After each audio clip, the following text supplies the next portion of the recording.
Russia-Ukraine row an 80% chance of erupting into all-out war. Only Germany can stop it. Russia and Ukraine's growing tension has an 80% chance of erupting into a full-blown conflict by the end of February, former U.S. Army Chief Ben Hodges warned. Russia has so far refused to stand down the thousands of soldiers currently amassed on its shared border with Ukraine, citing concerns about NATO expansion as justification for the hostile stance. Kiev has urged the U.S. and European members of NATO to stand by its side to avoid further attempts of invasion mimicking Crimea's annexation in 2014.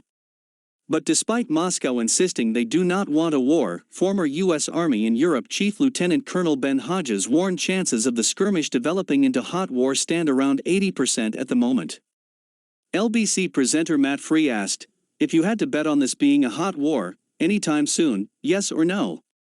Lieutenant Colonel Hodges said, 80%. The quick response had Mr. Free come back incredulously, that it would be? There will be a war? So there will be an invasion by Russia, but not of the whole lot, just bits of Ukraine. The former general commander of the U.S. Army in Europe replied, yes, a continuation of the invasion.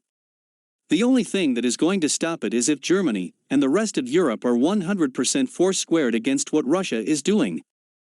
Germany is the key.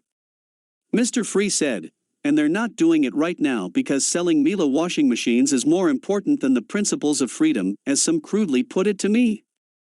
Mr. Hodges said, not yet. Germany, they don't have the self-confidence right now. They don't know who they are in Europe.